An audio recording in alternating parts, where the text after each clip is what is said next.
what people are asking. What's really happening in central Kenya? Why is MAINA and NJENGA all of a sudden the focus of Mount Kenya at the moment? You know, I've been to this politics quite a long time, and more especially the Mungiki politics. Unfortunately, when we started this thing of Mungiki with MAINA and NJENGA, it was around 1988. We were just small boys. And then we came to Nairobi after the tribal clashes which occurred in Molo, Londiani, and Eldoret, and Orenguroni. That is what led us to come to Nairobi.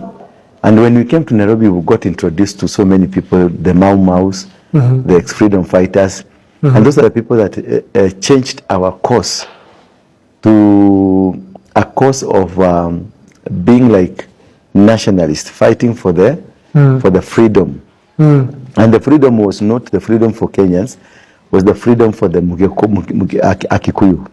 Because then the president was Moi, and we were agitating for Moi removal so that we can have Akikuyu in power, which was pushed around Paul Muite, around Kibaki, around Matiba, Charles Rubia, and so many people that were in it.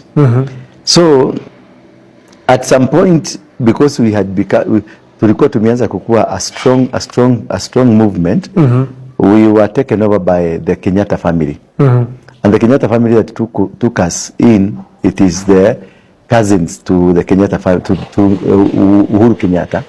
And the cousins are Ngengi Muigai and the Kongo. And the one they were buried, Kefadi. Yeah. Those are the people that took us. By then they were at Bruce House, third floor. So as they were in Bruce House, third floor, we were introduced into the dirty politics of the then fighting Moi,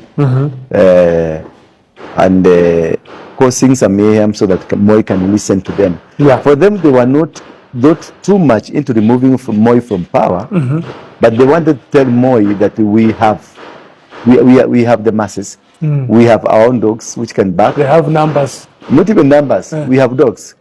Then they created a monster, a monster in us, so that they can, when they go to when Moi sends his intelligent people to know who is behind this group, then they will know it is Ngengi who is behind this group. It's Congo that is behind this group.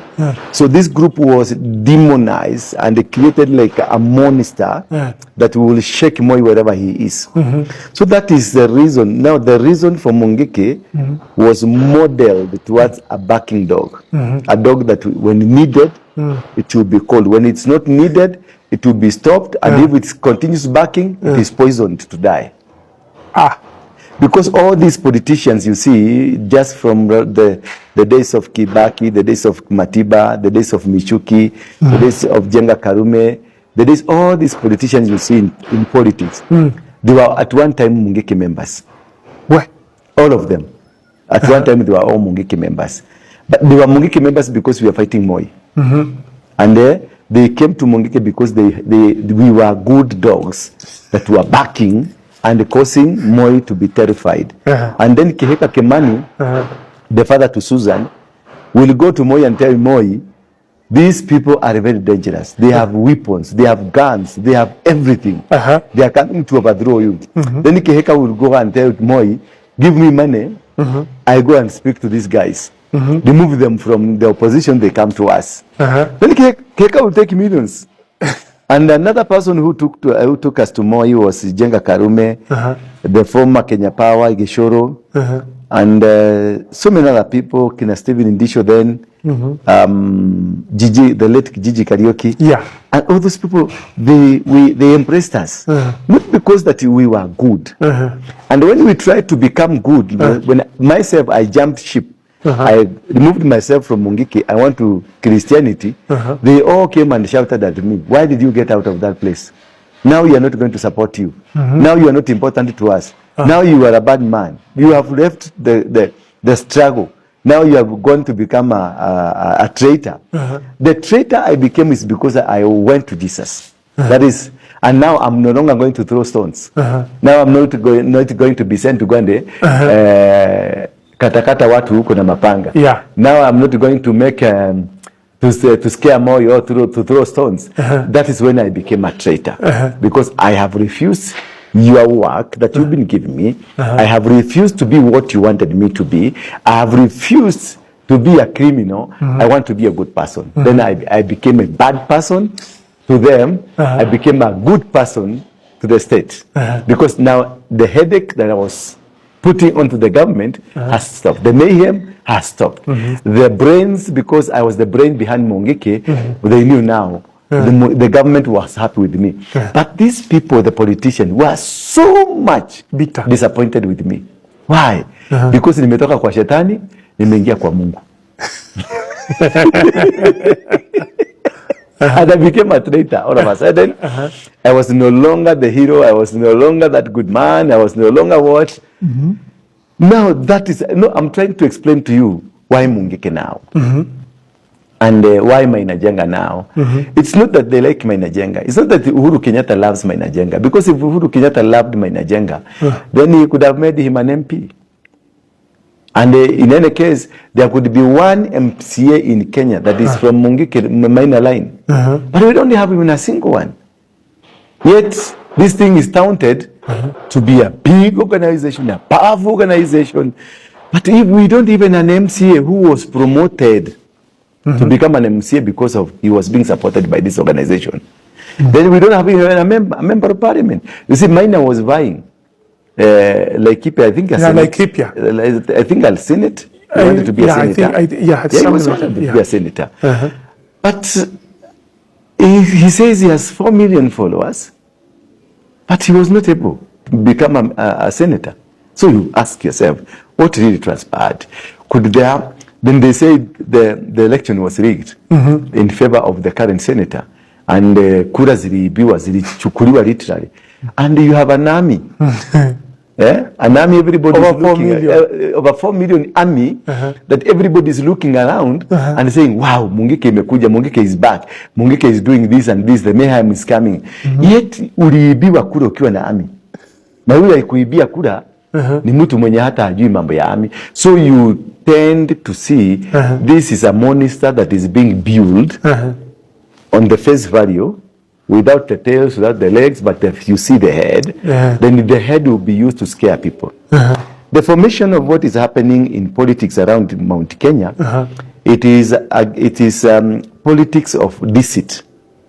It's a politics of deceit. It's I use you, I dump you. I use you, I dump you. And this politics of deceit, it's si ajana. Si haijakuja na RUTO, haijakuja na Uhuru. This thing started during the Mau Mau.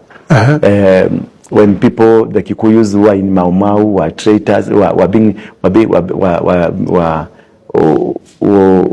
mistreated, or somebody alikuwa traitor kwao, kawauza. Wakati tukakuwa na home guards, tukakuwa na Mau Mau. That's why you see GACHAGUA saying, mimi ni mtoto ya Mau Mau. MAINA saying, mimi ni mtoto ya Mau Mau. Nobody wants to say, mimi ni mtoto wa traitor. Yet, none of their parents, both of them, none of their parents was in the bush. None of their parents were in the bush. So I would want to know, where was your father? Which bush your father was fighting in? Because me, I know, like my mother was in prison in Kamiti because she was arrested with guns. My father was arrested because he was a treasurer.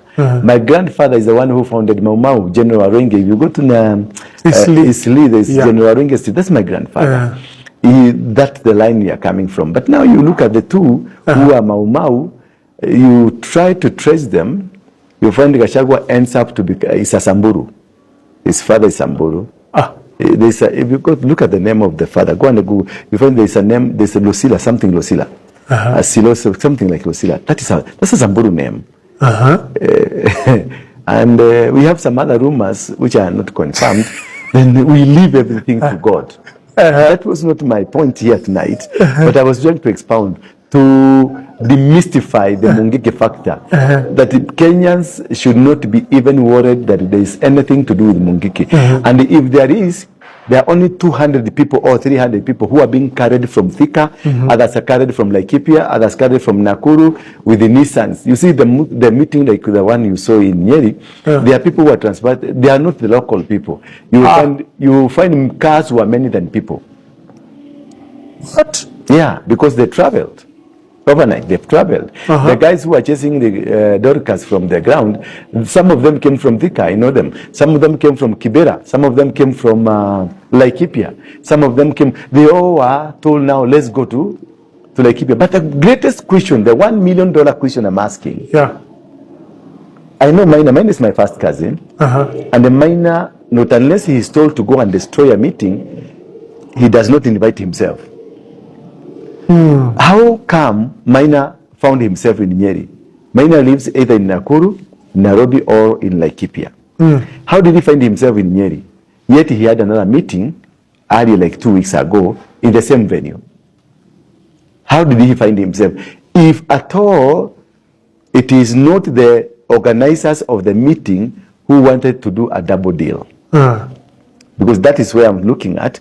Because the people I saw, the Wakolinos you saw in that Dorcas GACHAGUA meeting with yellow, the robes. Sackcloths, I saw, yeah. And sackcloths. Are the same people I saw in Kaviroine, where Maina had another meeting.